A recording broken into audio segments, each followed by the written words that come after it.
5, 4, 3, 2, 1, 0.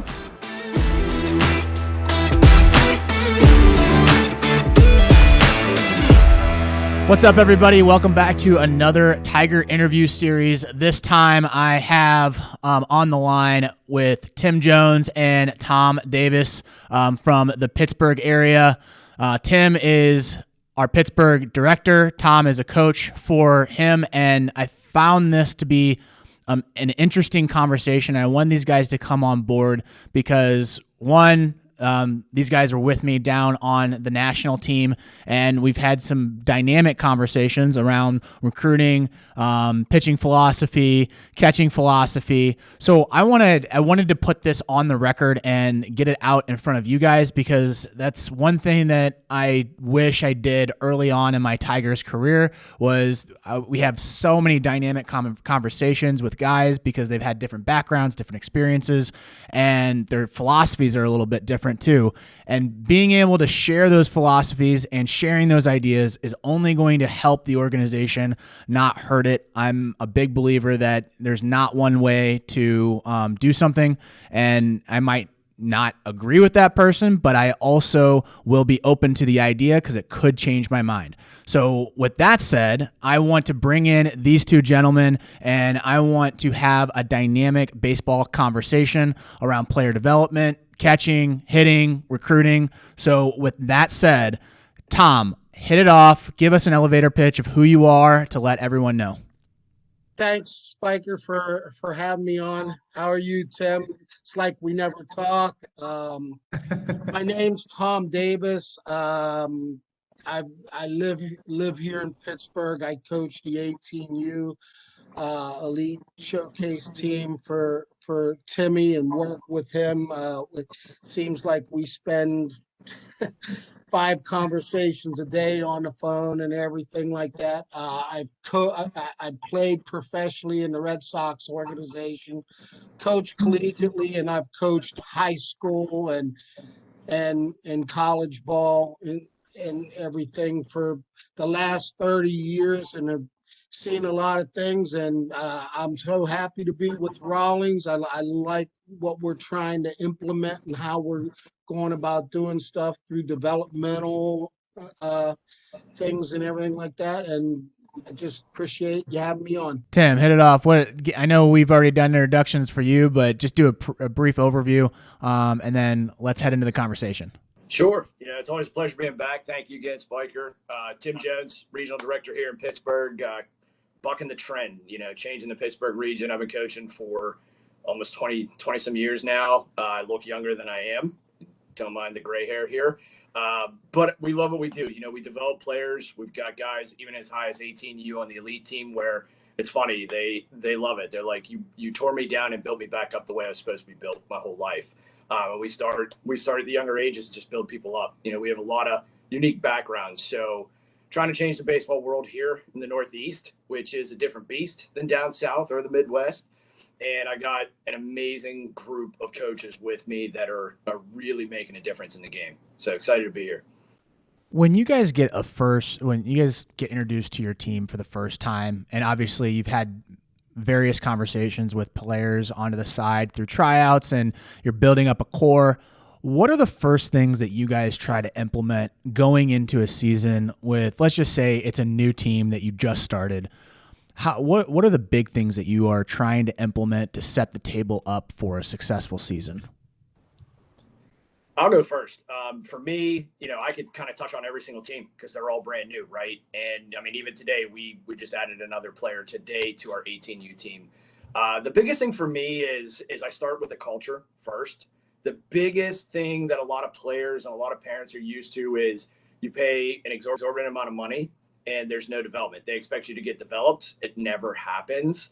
And then you play in 50, 60, 80 games and you're traveling a ton. So it gets up there about 10 grand a year just to be on a travel team. And what's the bottom line? My kid doesn't get any better. He doesn't know the game any better than what he would with playing locally, rec ball, right?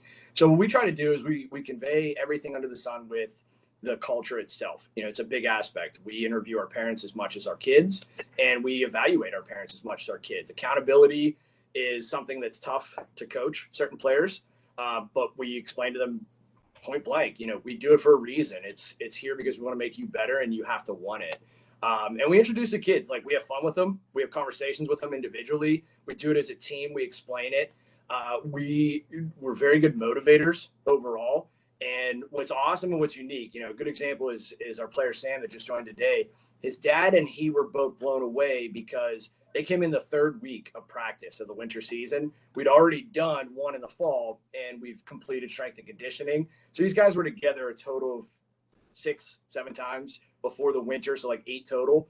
But the cohesiveness is there because we have coaches that are implementing in the middle of practice. We're hands-on doing things with them. We're explaining it so they have the intent, and then they're working hard, and we praise them on their hard work, and they can see the results themselves. So it's painting that picture, but then delivering on the back end as well. Tom, but they love the cohesiveness. Tom, you've coached college, and you're now at the amateur level, and then you've also seen the pro side of things with your playing career. Dive a little bit deeper on that, because it's different because it's not a business aspect, more of a team aspect. How do you approach it? Number one, from coaching, and we'll get into this probably a little later, but Tim hit it right on the head. Number one, you have to establish a culture. And from day one, before even stretching and everything, myself and my coaches, Tyler and Jeff, have established, expectations. Okay, there's certain non-negotiables that you'll go through, but also, we really stress slowing stuff down, giving the how and why we're doing stuff this way. With the culture is fundamentals and buy-in and being positive with kids. I think Tim has been there and seen practices. My big thing that I always tell my kids is, be aggressive in anything that you're doing on the field. I would rather you make an aggressive mistake than everything else. And the other real part of it is I try to incorporate, because my kids are older and that, they're looking to go play and all that. We're going to run our stuff like a college program. So, we have set practice plans and everything that we go over, and we try to hit on everything. Like, we did 2 weeks ago, we were doing our first fielding, fielding and everything like that. We threw, and then we did like an hour and 15 minutes of PFP and bunt defenses, and got it down and worked it. And kids really started picking up because we slowed stuff down. I allow my assistants, and Tim knows this, Spiker. You're as good as the people that you bring in around you. And you know what? The one thing with me is, when I was an assistant, is all people always let me coach. And, I want them to feel free to sit there and coach their areas and add points and everything, so kids can see that there's backup and the coaches are together and everything like that. But it all goes into that culture. If you don't have a culture and chemistry with your people and your parents and buy-in, and this is we're developing, we're base roots fundamental. And when you make all the fundamental plays, from all my years of coaching, every coach has said, it's funny, we want to make the routine plays, and everything else will come off of that. So we may not be, and the kids notice, because I said first year program, we might not be the most talented team, but teams are going to hate to play us because we're going to be tough fundamentally and mentally. I always think it's dynamic when you're able to give a player in the team its freedom, autonomy. But then I see other teams where it's super strict and kids are afraid to make a mistake. And then it becomes like a dictatorship rather than, hey, I want creativity. I want you to be as creative as you possibly can, but inside of these parameters. I always think that's a successful way of building a team. What's your thoughts on that? I agree. I think a lot of times, your areas, right? Like, your areas of expertise, or you go out and you do a lesson because that's where you excel the most in. We've touched on this too with the national team, where each coach kind of had their niche where they excelled the most at. And when you do that and you have a coaching staff, it's one major aspect. But the second side of it is, if you give them the ability to coach and coach individually and coach the group as a whole, kids respect you as a coach. Whereas if a coach tells you something and then the head coach comes in and just, no, we're not doing it that way, we're not doing it this way, how often do you feel that they would respect that assistant coach, or take what they say and just go by the wayside, like, well, that's not what the head coach said? It kind of makes more animosity between the players and the coaches than anything else. And I know Tom does it that way too. Like, we all feed off of each other. We all let each other go out and do it. And I tell my guys point blank, go out there and do your stuff. Like, take charge when you need to. Just tell them what you want to tell them. Coach them. We want you to have that leadership ability, even at the assistant coaching role, because you're going to lead certain aspects and you have to be able to do it so you can gain their respect and trust as well. Tom, is there anything you want to add on to that? No, I mean, I think that Tim hit it right on the head. I mean, in building, it's that trust between coaches. I mean, I'll tell you what, and I'll go back to our 15U national thing, and Cody and Josh and Tim and all that. I mean, we met the first time that I met. I knew Tim, but I'm like, hey, how you doing? This is Tom. Whatever you need me to do. Spike, how are you? I mean, everything like that. And I am going to tell you, and I watch your guys' podcast. I'd love to have that. I'd love to sit there and coach that team right there, and in June go down and play, because I heard, we'd have been 4-0. Well, we'd have been more than 4-0 and everything, because we've been playing on. But the whole thing is, I mean, for that venue, and for us, hey, how are you? Where are you from? Las Vegas, St. Louis, Cincinnati, and meeting them like that. And then, getting the buy-in, it's like, hey, you might want to do this, or, I mean, going out with the pitchers. I mean, I gave them the same talk that I give my pitchers coming in after bullpen and everything the whole time. And then seeing them start doing that, and Timmy working with the catchers, and then, the hitter, the hitting in the infield and outfield. I just think you could see after 3 games, it was like the kids in their head, hey, we get it. These guys are putting us in a good position to do stuff. And, the 4th game, I mean, it wasn't the best team that we played, but I'm going to tell you what, we got better and more up on everything every time. Without a doubt. I want to go down the strategy route. With a lot of coaches, they look at their rosters and they think, okay, we got 3 things to cover. We have defense, we have hitting, and then we have pitching. It seems like those are the main 3 categories. Obviously, we can go more niche and we can go a little bit more specific, but I don't want to go down that route. I just want to talk about broad aspect of strategy and implementation. When you look at your team and you figure out, okay, these are the things that I need to work on, how do you approach that from the offensive side, the defensive side, and the pitching side? Like, do you create a priority list? Like, hey, I want to have a more defensive team, I want to have a more pitching centric team, or I want to have a more offensive team? Like, or do you just put it all together and you try to figure it out? How do you guys approach that? I know for me, like, a lot of what I do is, I know my area. So I'll do catchers. I'll work with the catchers a ton. I do a lot of hitting as well. So I'll focus on those areas and I put it on myself. I'm going to develop these guys. I'm going to give you feedback on what I see. We're going to continue to build over here. Then we'll get a guy that's defensive, and they're going to focus on the defensive side. Everyone's watching at the same time, putting in their feedback and kind of filling in their roster positions with 1, 2, 3, et cetera. Then you got the guy that's working with the pitchers. So what makes it nice is if you have a good staff, you can have someone leading each one. So that way you're just focusing on what you need to focus on. And then you reconvene as a coaching staff, you compare the notes, and then you have the eye test of all three coaches, right? Or four in our case when I come in and help out as well.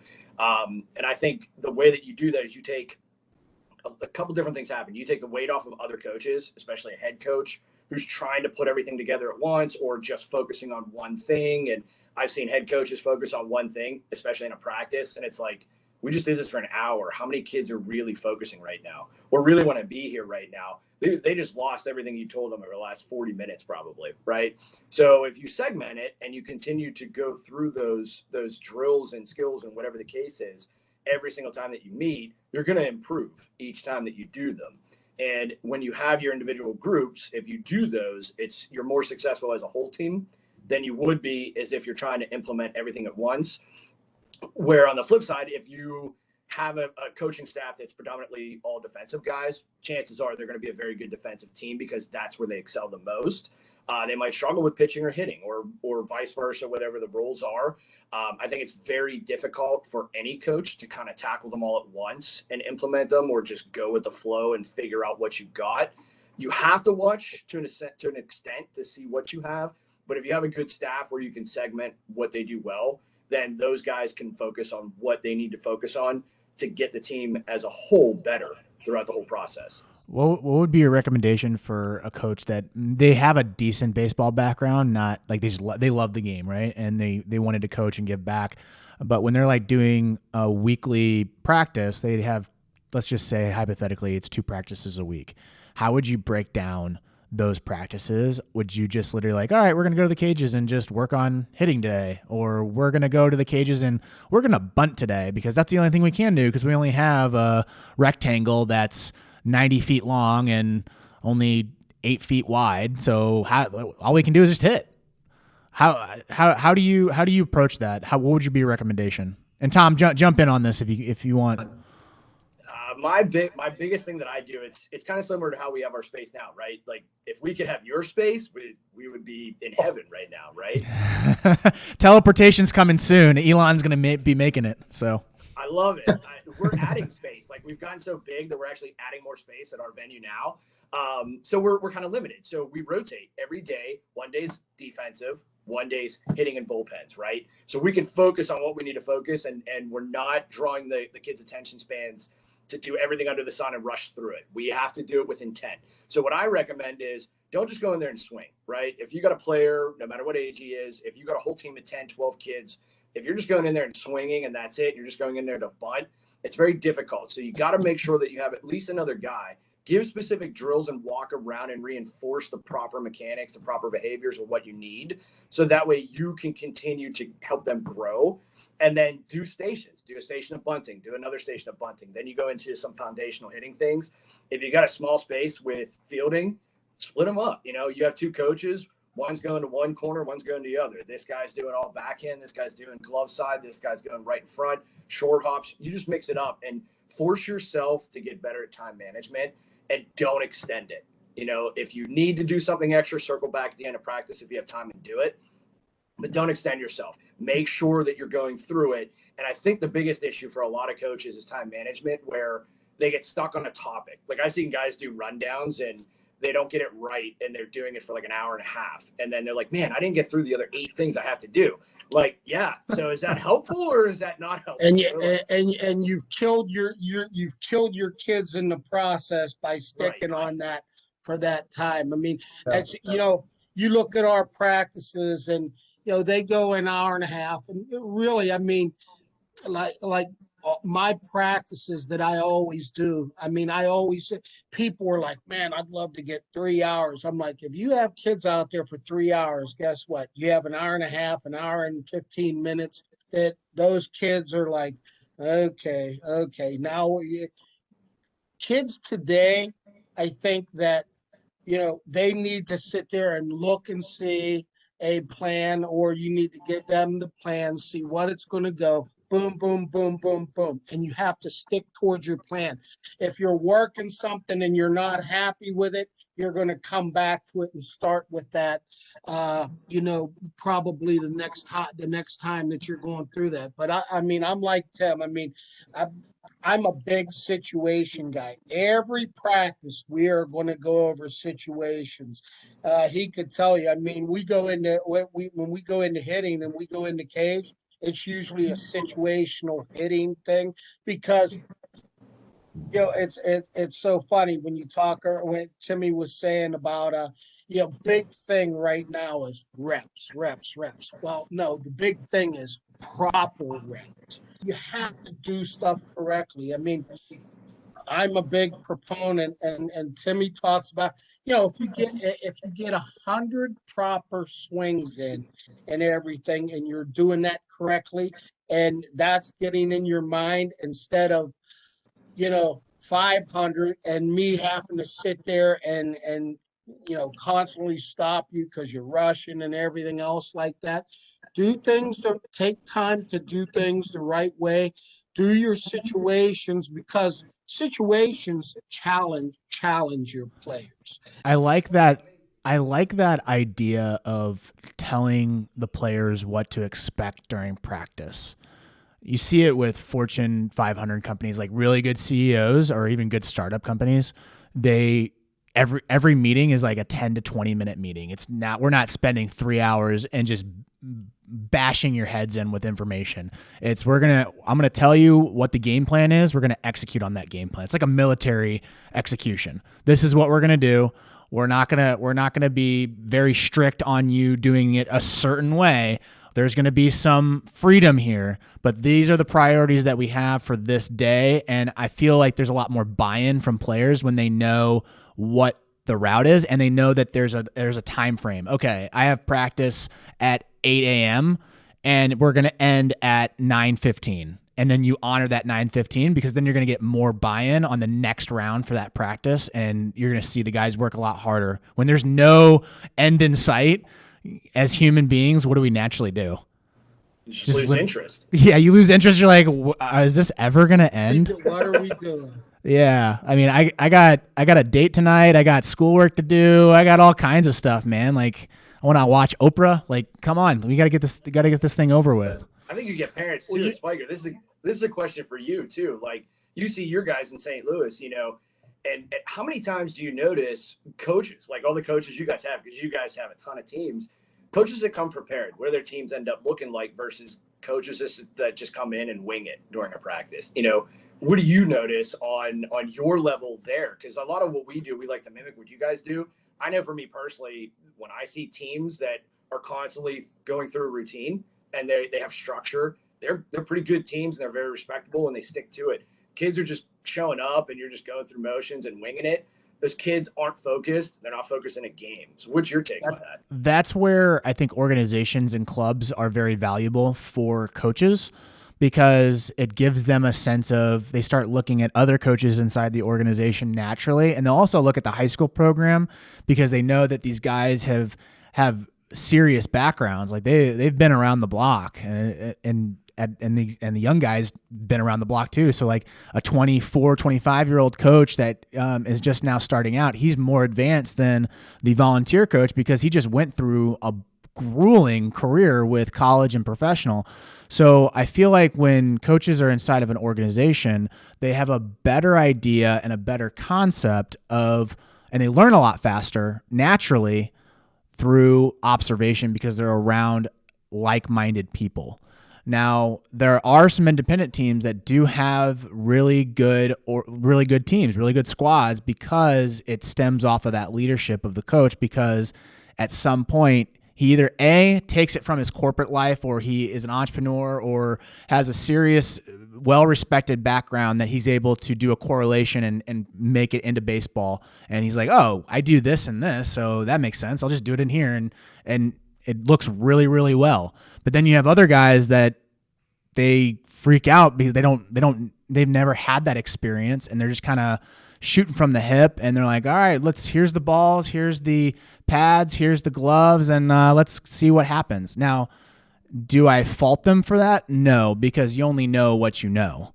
So I think for a coach that is looking for more insight, that's why I like these Tiger TV interviews, because again, I'm getting to know Tom a lot more, and he has a career and he has experiences, and he's gonna give me some advice that indirectly or directly that I'm like, oh man, I never thought about that. That is super smart. Or even you, Tim. Like if we 3 years ago, 4 years ago, I wouldn't have had this conversation, and I wouldn't have known Matt Lyle and social media and that side of things, and knowing, hey, that's a really cool concept. Let me dig a little bit deeper. What's his hitting philosophy? And that's very, very valuable because it's able to transition to your players. So to basically answer your question, yes, it's super important to be organized and have a game plan heading into a practice or a game. I like it. Good answer. Catchers. This is a topic that is not necessarily talked about that often. There's a couple Twitter guys out there that do a really phenomenal job. In our area, we have a catching guy that has developed a really good clientele, and he does a phenomenal job. And there's one other guy in our location, and it just seems like catchers always get neglected.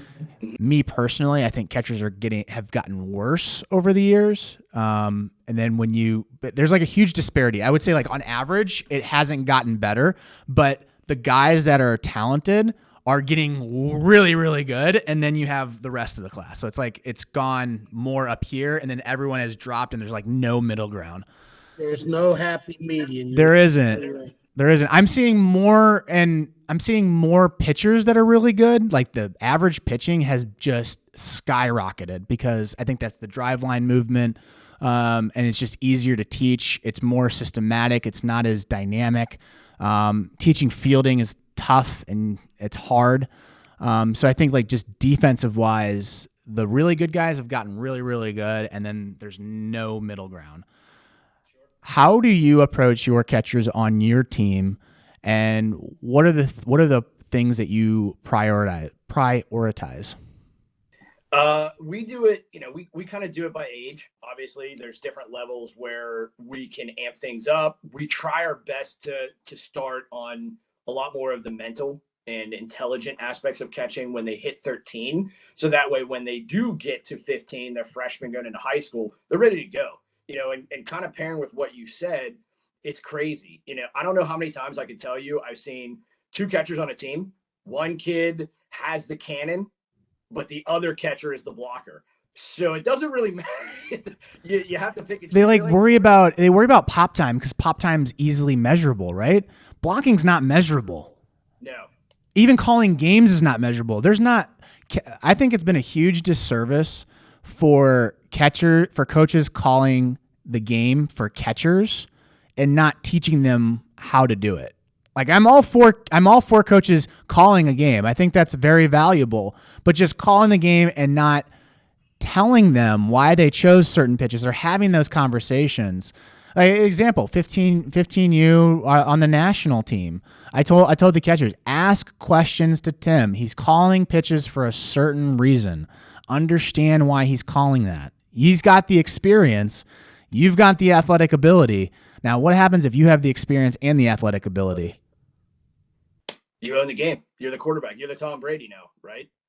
Mm-hmm. That's what it kind of comes down to. And, my approach to a lot of things is it's very fundamental at the younger levels because that's where you start to see the pitchers are getting better, right? So that's when you start seeing the catchers where their gloves are here and then they're catching a ball back here or they're all over the place because it's the velocity is taking them back, right? They get so comfortable in that low stance and they're comfortable. We call it the lazy stance because no one's on base. I didn't have knee savers back then. Kids are almost afraid to use their shin guards to slide and move, and everyone likes to back pick the curveballs. No one predicts things, right? Like no one, they're just there to kind of block when they need to, but then they leave their 5-hole wide open or they don't angle themselves back to the plate. So we do a lot of fundamentals. What I do a lot with my catchers to start is literally it's all kinetics. It's all your body. So we're doing different leg drags. We're doing duck walks. We're doing frog hops, bunny hops, whatever you want to call them. We're doing framing. Like a lot of guys don't know where to catch the ball. So we'll use ping pong balls where they're just receiving, receiving, receiving. You do around the world, receiving, receiving, receiving. Then we get into some blocking drills. Then we do the T-line drill on top of that. And then as you get advanced, once you get the blocking down, you're starting to understand things, right? So now we start to get into, let's get more into the predictive stuff. Let's get into some sequence pitching. Your pitchers, and we like to pair up some units overall, because there are some catchers that will catch a pitcher better just because they're better at framing per se, but it's more or less how they drive their glove. It's hard to teach a younger kid that, yeah, you use your glove like you're driving a car. If you're trying to make a left-hand turn, you don't turn it this way with your thumb down to receive an inside pitch, because now you're going to turn your car to the right. So how do you connect with them, right? So we use it this way. And if you get that nice little squeeze in, you hear that hard pop. And now when they hit 13, we start to teach them, listen, you might have a kid that throws 81 miles an hour, but his spin rate's like 67. So it's not as hard as you think. Well, then the next guy coming in throws 76, but his spin rate's 98. So to the hitter, it looks like it's coming in just as fast, but it's not. So his timing's off. So what do we start to look at? So we teach our catchers to be athletic stance. Don't leave your glove on the ground. By all means, please, please, please, every catcher out there, give your pitcher a target. And if you actually ask your pitchers how frustrated they get because you don't give them a target, they don't know where to throw the ball, right? They want to trust you, and they want you to receive it. And good catchers will get good calls for pitchers. And pitchers hate me when I say this. Good catchers make better pitchers because they get those calls based on how they receive it, right? Yeah. And that's the difference. That's the difference between pro ball and youth. Like there was that trend out there where I forgot who it was. Was it Montero who was saying he puts his glove on the ground and then works himself up through the zone? That's a totally different beast than a 13-year-old and 14-year-old. Like those pros, they don't really need that big target. Like they understand what they're trying to do. They know what they're trying to accomplish when they go up onto the rubber and they're trying to compete. Like, I don't know if you guys saw Marcus Stroman's interview with Pitching Ninja. It was on Twitter a while back. It was so fascinating. It was the most interesting baseball conversation I've ever listened to. And it's literally Marcus Stroman telling the Pitching Ninja how he thinks about his different grips and how it comes off of his fingertips and how he thinks about the laces. Now, can you go up to a 14-year-old boy and ask him that? No, he has no idea. Nope, you can begin and all that. And, I'm always a big proponent in tinkering and everything. But, that's why there are the different levels. I mean, but the whole thing is, they really need to think about it. Like here at Mars, and Tim knows, man, we've had just some awesome pitchers at the last high school. We had a kid named Will Bednar was the last kid that we had. And I'm going to tell you what, he, seeing him as a junior, 95, 96, and 88 mile an hour cutter and everything like that. And we tinkered in bullpens and everything. And it's funny, but I just want to touch on the catching thing and everything like that. It's so funny. And you know him, Spiker. I have a 15-year-old that's playing 18U ball. He's pretty good. Very, very grounded, coachable kid that's athletic, that does a lot of stuff. I know Tim likes him. And one of my biggest things, and this goes back to culture and getting stuff established, is like, when we were doing bunt defenses, I had infielders calling, okay, here, and I'm like, I said, 15 years old, we got to trust in his calls. And I sit there and I talk him up the whole time that we're doing this stuff. And I'm like, you go out there, you see it, you make the call, you live and die with it. And I said, I will trust your head. We're going to coach you and everything like that. And I know experience-wise, I know there's going to be mistakes, but he's going to learn so much from them. That's why you ask questions. And kids that ask questions and all that and come in and want to know, those are the people that sit there and take stuff to a higher level. It's trying to get those players to ask the questions. That's like the art of coaching when it comes to, like, how do you get someone to ask a question, especially the introvert, because the introvert is as good as the extrovert, but how do you get that person to feel comfortable to come up to you and ask that question? I ask that question of them. I know that introverted kid. So number one, he's not gonna. You know what? Before he asks it, I'm gonna say on the way in, you're looking at me like, why did I call that? So here's my answer. And they're like, okay, and all that. And then they start getting that starts bringing them out. It's being curious. It's trying to get them to be curious. That's the answer. It's human nature. Like, that's what I love about coaching is, like, how do I get someone to be curious to the point that I'm curious, how I'm asking questions to you guys right now? Yeah. Yeah. Like for me, I like to simplify things, but I love it when parents tell me or kids tell me, like, yeah, good luck getting him to talk to you because he's quiet. No, don't worry. He's going to have conversations and he's going to go in detail with things with me. And what I do a lot of is I simplify it, but I give them just enough to make them think. So that way they have questions whenever they come back. And, to kind of touch on that, where like telling Wyatt, telling Mendy, like, hey, listen, know your pitchers. Okay. You're throwing a curveball that's going to break outside. So his curveball is breaking over here. Give him his target. As soon as his leg comes up, move your body over so you're in a better position to receive it to get that strike call. Don't just wait for it and try and backpick it. Like Wyatt likes to backpick every once in a while. Once we got to game 3, he was sliding over and blocking it because he knew it. Now we've worked on, hey, listen, you got to move over so you can receive it better. And you got to stick that change up on the outside because it's going to come a little bit slower. If you just receive it all the way into you, it's going to look lower to that umpire. Now, what the other side of it is, start looking at some of the hitters. Every catcher knows, like, okay, it's top. When they're paying attention, start to see where they're standing in the box. Okay, so now we're starting to get a better idea of, okay, maybe we should throw this pitch because he went, we threw a fastball and it was inside. He turned on it and hit a triple down the line, right? Okay, so his hot zone might be on the inside.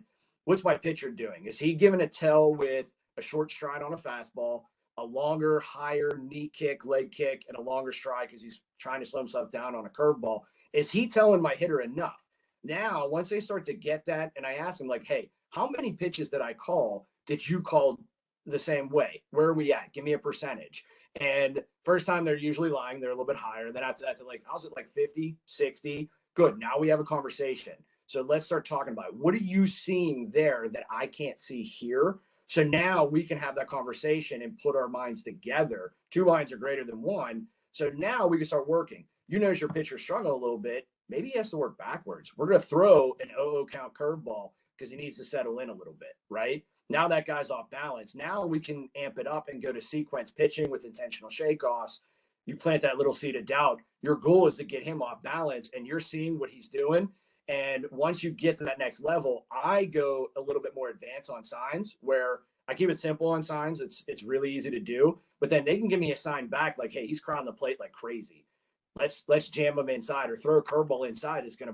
We're aiming at his head and we want it to break across the inside middle end of the plate where he's going to struggle trying to hit that pitch if it's a good pitcher. Have those conversations with your pitcher after every inning so that way they calm down and the anxiety's gone. Just hit your spots. Throw what you got. Trust yourself. The team will take care of the rest. I'm gonna receive everything as best I can for you to get you every call under the sun. Let him know where the umpire's calling a strike so he doesn't get mad, right? And let him know, hey, that's my fault. I didn't do this. Now you have those conversations. You just simplify things. And when you do that, now you get the pitcher asking you questions on top of the catcher, and then you're having that small group conversation in the dugout. Like for me, I can't tell you how many outs are in a game, or, I might look up briefly and see a kid's out of position.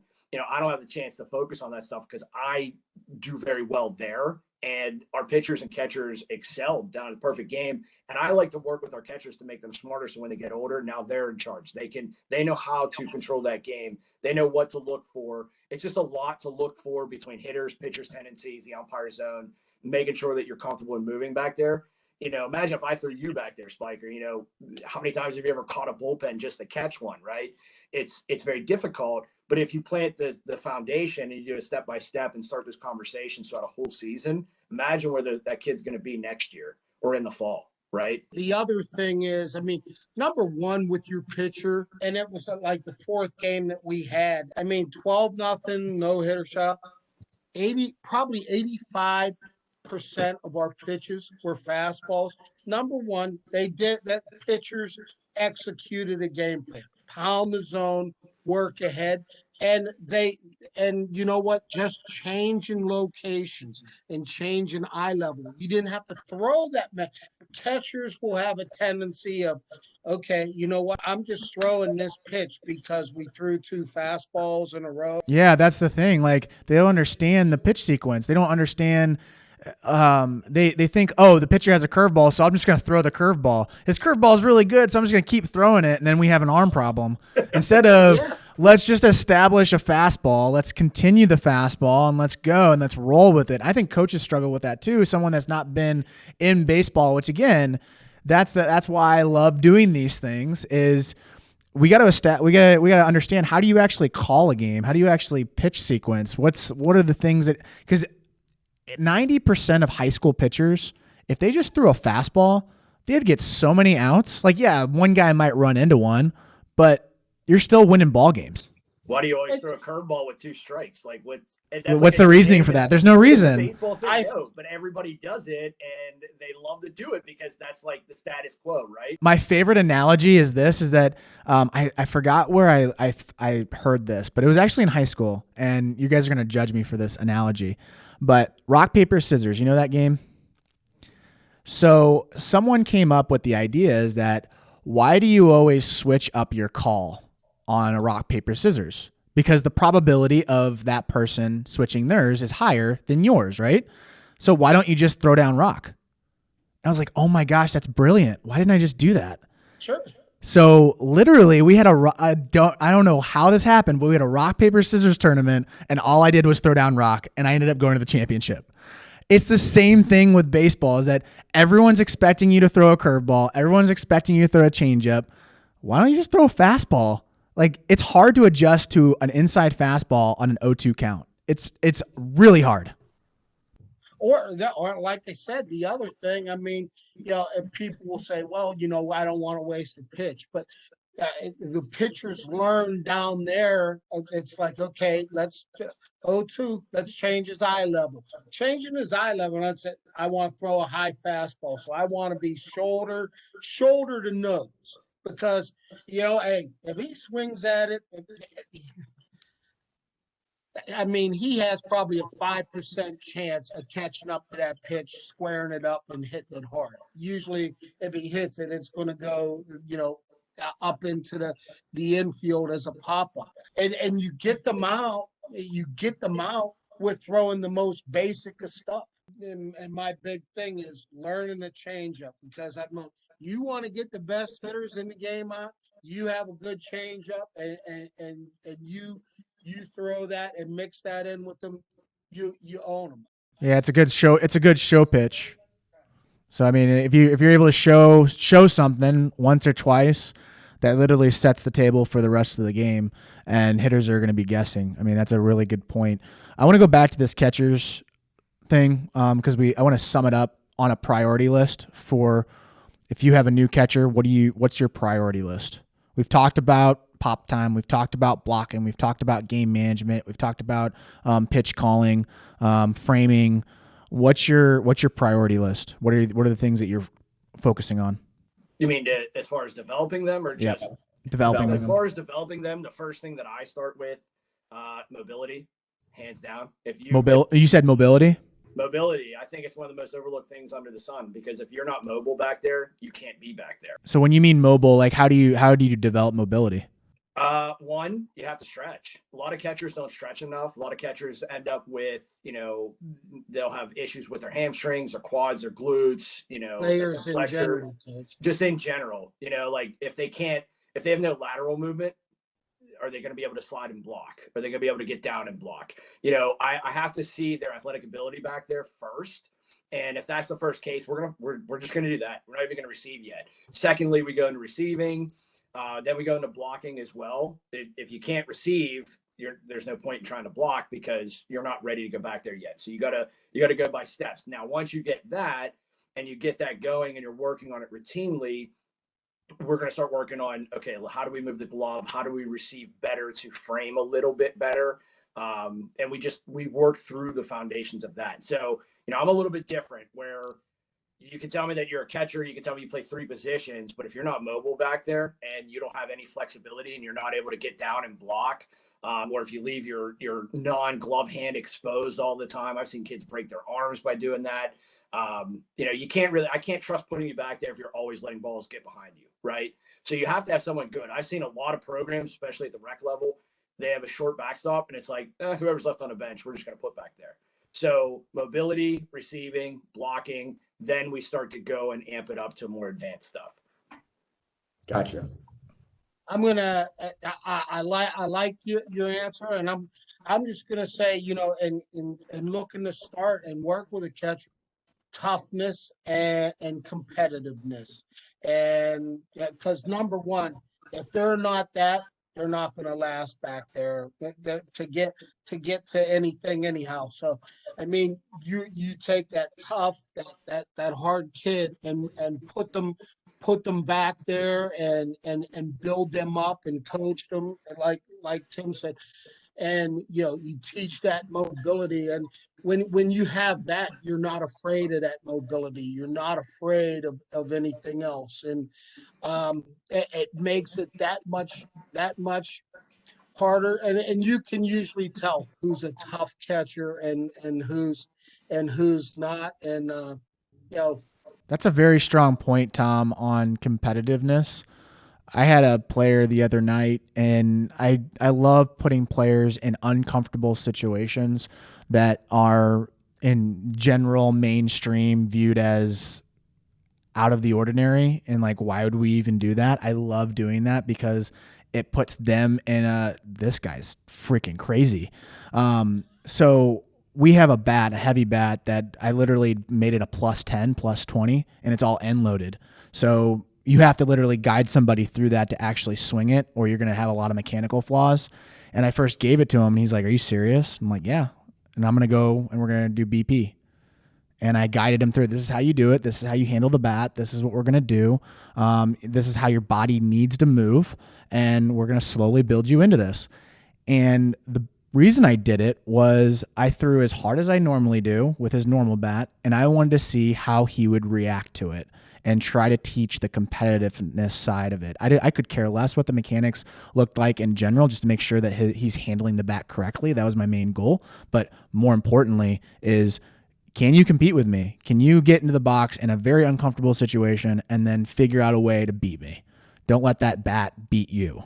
And I don't think a lot of coaches do that anymore. I know that my coaches, when I was growing up, that was the thing that they didn't know much about baseball. So they grew up in a competitive world, and all they wanted to do was figure out, how can I make this kid a tough son of a gun? How can I make him just want to run through a fence? I love that. It's like a pressure situation. Yeah. If you give kids pressure situations, whenever it happens in a game, they're more relaxed, right? Mm-hmm. And he was so worried about mechanics. Like, but Spike, this is doing wrong and this is going wrong. Like, time out, bro. I don't care how your mechanics look. Like right now, there's not a scout in the stands that's figuring out if you look good or not, or if there's a girlfriend out there that thinks that you look good.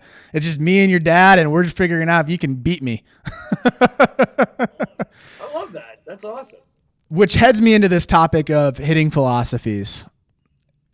This is a Pandora's box whenever you get 3 coaches in a room and you try to figure out, oh, this is how I teach hitting. Just look at Twitter. I saw a really good meme on Twitter the other day. It was a guy said, this is how Twitter reacts.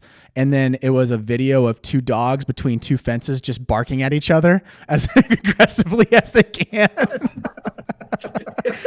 And no one agrees and nothing is solved, and everyone thinks that guy's full of it. But I like having the conversation, because then it gets people, if they see us having the convo, they can end up coming up with like, yeah, Tim's right. Spiker's full of crap. Tom has some really good ideas, or like, I want that type of, that's how people get better, right? Then they develop their own philosophy. So when you guys get a hitter for the first time and you're trying to teach them, well, let's back out. Let's do team first. What is your hitting philosophy as a team? I'm going to start it this way to kind of pair off and spin off what you said. You get hurt. You go to a doctor. You don't like what he says, right? What do? You go see another doctor. You get another opinion, right? Pretty much how it works with hitting coaches too, right? Yep. It's don't get offended. Don't get mad. It's okay. I'm going to work with this guy. I love those guys on Twitter that think they're the almighty and they know everything. It's like, this guy's full of it. Don't follow him. Like, they're trying to create this like godlike atmosphere around their hitting. Like, bro, hitting's not that important in real life. So stop. Like, it doesn't matter if that kid can hit a 400-foot home run right now. All it matters is that you're supporting him and you're helping him out and that you're guiding him. Stop being so serious. Rocket science. It's like, it's not. And egos are like, okay, I can't even have a conversation with you because I can't fit in a room with your ego or your head right now. Like, I want to talk a little bit. We can have a conversation. Yeah. I keep it simple all the time. Like, for me, I want my teams to hit. I want them to hit the baseball, and they know up front, hands down, I'm going to watch your swing. I have this crazy ability because of catching and like picking up on pitchers' tendencies. And I teach a lot of the mental side once they get the mechanics down, and we'll work a ton on mechanics. And sometimes people are like, why you've done 3 lessons, 3 hours. You haven't even thrown him a pitch yet. I said, yeah, because his mechanics aren't there yet.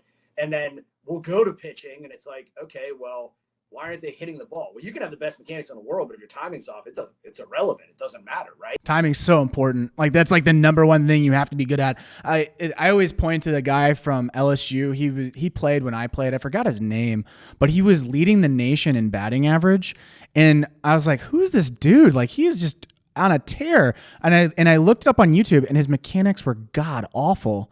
I'm like, how is this guy doing it? Because he timed up pitches. He could time up everything, and his barrel stayed in the zone so long. That's what it is. And like, for me, my foundation starts with all my teams. Listen, I know hands down, without watching you guys hit, I know each and every one of you, based on how baseball is today, you think more than anything else the rest of your day than you do playing video games. You think more in the box than anything else. And that just disrupts everything that you do. So the less you think and the more you can react to a pitch and what's coming at you, the more relaxed you are, the more your body takes over. Because when you have so many negative thoughts in your head. So if you step in a box, say, don't swing at a high fastball. Well, guess what? That kid's throwing a high fastball. What do you think you're naturally and intrinsically going to do? You're going to swing at the high fastball. You just told yourself not to do it, right? So let's, I can throw you BP, and if you're thinking about everything, your mechanics change every swing. So I know you're thinking too much. You're in your own head.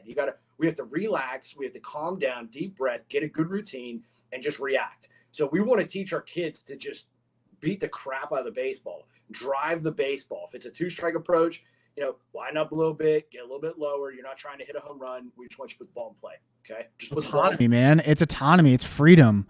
Like that's where I'm reading a really interesting book called Drive. And it's about this guy who is talking about motivation stuff, like motivation 2.0, like how do you get people to do certain things? And back in the day, it's more of a business book, but it's definitely correlating to our conversation right now, is that he talked about Ford and the factories and trying to get these people to be motivated. And so what they did was they paid them more to get a product at the end of it, so that if they did more, they got paid more, right?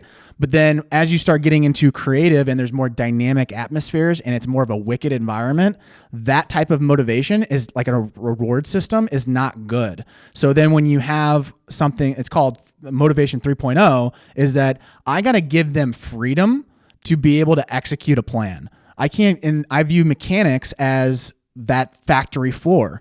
They start thinking about mechanics so much, their drive starts going down, they hate the game, and they don't know how to react, and they're thinking way too much. They're just in this mode of, the reward is I get to have my coach say I did a really good job. That's the reward. Rather than what the reward should be is, I'm playing for my guys, I'm playing for my boys or my girls or whatever, and we're going to go out there and we're going to compete and we're going to win and we're going to kick some ass.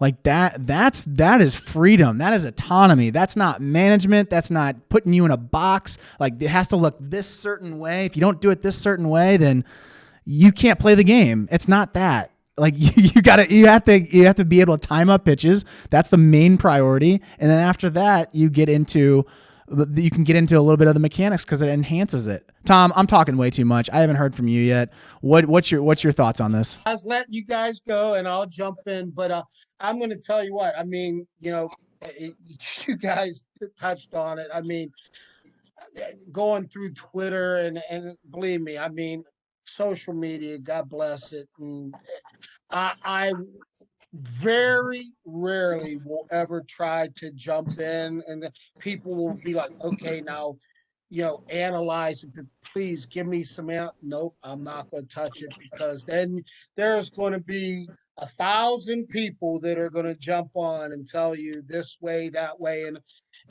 it's great. But my thing is, yeah, number one, it goes back. You can give somebody those 100 different drills to do and everything like that. You hit the nail right on the head, Spiker. Number one, if you can't time something up, then you can have the prettiest swing in the world, this, that, and the other, and you're gonna say, man, yeah, I look so good. Why can't I hit? Well, because your timing stinks. And it's knowing when I talk to hitters and all that, and I'm like, okay, if there's a breakdown in your mechanics, it's your head, your shoulders, your hips, your hands, or your feet. There's 5 things. 5 things. One, those things are causing a flaw in your swing mechanics. But the whole thing is just getting that timing and talking about timing and where you want to hit the ball, and showing, taking time to show videos.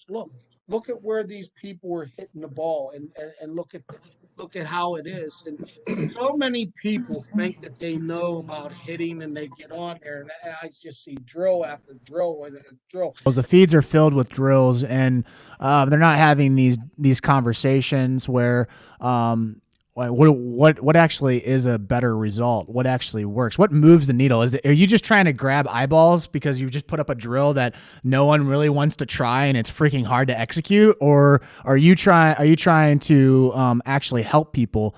And this gives me a really good question for you guys. Is I know we're in the winter, but at some point we're going to get into pregame, and we're going to be out there on the fields. How do you approach that pregame with your hitter? Well, for me, as a good example, like Tom missed Saturday's practice and I was there.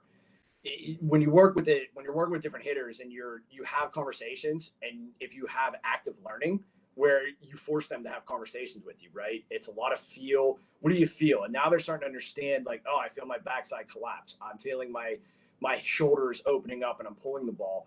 And then now you're getting into a game situation. You're taking BP. One of our coaches pitched at Mount Union, so he's throwing everything under the sun, right?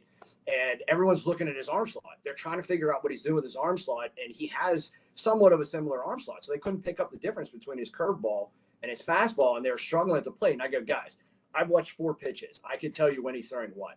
Can you tell me how or why? And there's 4 guys standing right there. They just looked at me and they said, no, coach, I have no idea. What are you seeing that I don't see? Great. Now we started a conversation.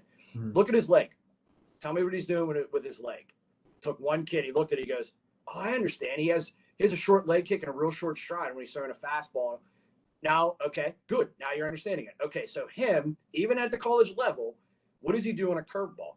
He slows himself down intentionally trying to throw that curveball, right? Now, it doesn't happen for every higher level pitcher, but higher leg kick, longer stride, and his hands drop when he breaks because he's trying to slow himself down to throw that.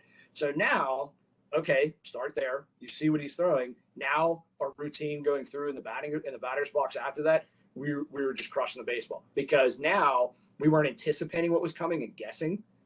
We took the thought process out, trusted our bodies, and reacted to what we saw. And that's, to me, that's the best way to do it, because now you can see the ball. And when you get them to that point where they can see the barrel hit the ball, I think a lot of times where you see these drills, like how many times do you see a drill? Do they actually explain the intent why? Or like I'll see a drill and I'll say, man, he has 2 extra flaws that he's developing now. So what is the actual intent of this drill? And I'll say this on drills is like, when I first started coaching, I thought that everything was answered by a drill. But as I've gotten older on my coaching and actually really observing good hitters, I don't think drills are really the answer for certain things. Like I literally stick to 3 drills and 3 drills only. I don't go outside of that because it sits inside my philosophy. Now you might go to Tim or Tom, and their philosophy might be different, and they trust these 3 drills because they're trying to accomplish a certain thing. So I'm not on this bandwagon of, I think the drill culture that social media has promoted because it's easy and you're going to get eyeballs. I don't like that because it really it preys on the person that's not really educated inside of baseball because they don't know what they know. Right. And if you know what they know. If you have those conversations, like a good example for me, I got a 15U kid that would have been a good fit for our national team.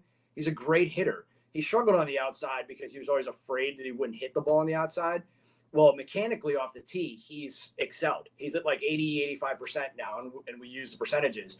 So we transitioned to that timing aspect and throwing the ball. It took 3 weeks of us working and communicating where I was seeing certain things and we're trying to get him to where we needed him to get. And he finally got to the point where I threw a curveball at his head and it broke across the middle inside of the plate. And his timing was actually good. And he made solid contact, drove the ball to left center. And he said, you know what, coach, I figured it out. I struggle seeing the rotation on the ball to know when to hit. And it took 3 weeks on a good hitter with a good coach working with him where I knew he was struggling with some timing. But if you don't have those conversations, how would I ever have known that he struggled on seeing the spin, even though I've mentioned it probably 30 times with him and I've tried to teach him and explain it, but he just didn't get it. So if you don't have that active learning, you can try everything under the sun. You can stick to your 3 things, and then you're racking your head at home like, okay, we did this. How can I adjust it and adjust the situation to get him to learn it? But if you don't have those conversations, he never would have been able to explain that to me had we not gone down the foundational path that we had. And because he told me that, now we know what to work with next, right? It's a big aspect where you got a lot of parents that are like, I don't know what to look at. I have no idea what's wrong with my kid's swing, but I see 10 drills over here.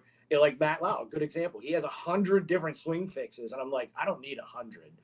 And I might use a couple for certain players here and there, but that's a little much for me to even remember.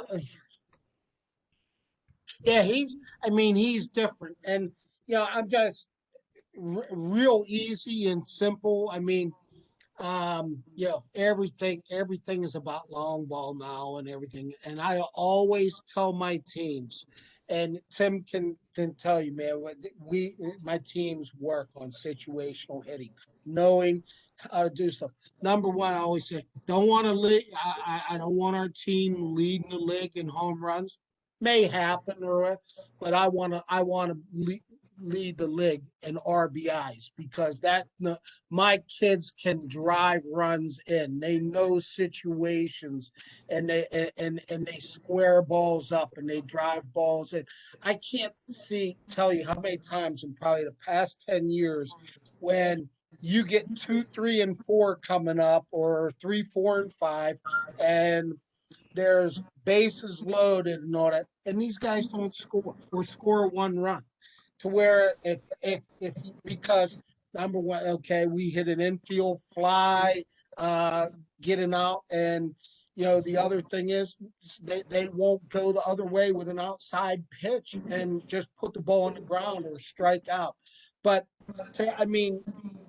I go back and Ted Williams always used to come to Red Sox spring training, and I'm going to date myself here because you already dated me before we started, Tom. You're like, hey, when were you born? I was like 1989. Oh, I played in 87 and 86 and 85. On the record, though. Anyhow, now it is. For everybody on the record, and we were in Fort Myers, and spring training is there for the Sox, but the Sox spring training was in Winter Haven at the time. And, Ted Williams would come down, and everybody was like, man, we're going to talk hitting. Ted's here today and all that. Ted Williams had 3 words for everybody that wanted to talk about hitting. See the ball. Mm-hmm. And they're like, what are you talking? He's like, I'm going to tell you one thing. He said, you want to know why I hit so well? I see the ball. I see the ball here. I see the ball there. Hit the ball out in front here. If it's outside, middle, bam, just a little bit longer. And it goes back to the thing. I mean, when you give kids and you put all these drills in and you spend your time with that, I mean, like our philosophy is hitting that outside pitch. All of our soft toss is 99% of it is outside, so that they're like, bam, they're used to seeing that. And then, number one, the expectation and the objective, you're driving the ball up the middle or the other way. That's how you know if someone is really well versed in a topic, is being able to take something super complicated and being able to simplify it. And Ted Williams, because when I first started learning hitting when I was in college, I thought Ted Williams was full of it. Like some of the stuff that I was hearing about, like what he taught. But now looking back at it, he made it so simple on a complicated topic because he knew it inside and out. And I implore people, when they have an instructor that uses a lot of jargon or uses a lot of drills that are super complicated, it really tells you if that person really knows the topic or if they don't know the topic. If they're able to simplify it in 5-year-old terms or 6-year-old terms, you got a really good instructor, and they are undervalued. And here's the other thing, Spiker. In all seriousness, you don't have time to think, see the ball. Yeah, a lot of it is seeing the ball and reactions. And if you have some good hand-eye coordination, guess what? You're going to be a good hitter, and your confidence is going to grow because of it. And that goes back to the management side of things. Like as a coach, you've got to manage that and make sure that you don't talk about mechanics, because then you're putting a restriction on them. When you put a restriction on them, they don't have autonomy, they don't have freedom, and they're not going to be able to time up pitches. Players love freedom. They love simplicity. If you go super complicated and you try to put them in a box and say, hey, your back shoulder's dropping, your barrel's dropping, your back leg just sucks, then what do you think the player is going to think? Think about the other side. Like, man, this guy really hates me. You know what? Here's the other thing too. You look at hitting. Hey, 3 out of 10 times, and you're a Hall of Famer. So 7 times, guess what? You may hit the whole ball hard and everything is scorched stuff, but you're going to make it out. So many people, man, I'm only hitting 500. I mean, God, you should be. That means you're doing a heck of a job. But they look at the failure instead of the success. And the whole thing about it is, what I try to do with my hitters is I never get into a mechanical thing with them during the game. That's all for practice, lessons, else like that. I mean, the message, hey man, go tear the cover off. See it, and let it rip. I'm gonna buck the trend a little bit with our organization, and I think Tom will back this. The biggest thing you hear in baseball when it comes to hitting is launch angle. It's like a nonstop. It's beating in your head. You can have nightmares about it all day. No one really knows what launch. Like they say it and they don't know what it means. And if you can simplify it in certain terms, be like, you want to get the ball in this spot, up in this angle. That's what you want. Don't think about 20 degrees, 15 degrees. Like when someone starts talking about launch angle and saying, hey, we need you to have at a 15-degree angle. Like, bro, let's make this super simple. Get the guy on a tee. Let's see how far you can hit it. Well, that's the thing. And what I love the most about our guys, because we've taught them so much, is if you ask any of our players now, they can tell you what an attack angle is, because we don't even talk about launch angle. And I tell them point blank, I'm like, if you want to talk numbers and you want to go down that path, it's a waste of your time, because you're already telling me that, like, oh, I want to hit a 25, I want to hit this. I said 13 degrees is all you need at major league level or any level to hit a line drive over a second baseman or shortstop's head. Can you tell me what 13 degrees is right now, just with your eyes? And they just look at you dumbfounded. I'm like, just hit a line drive.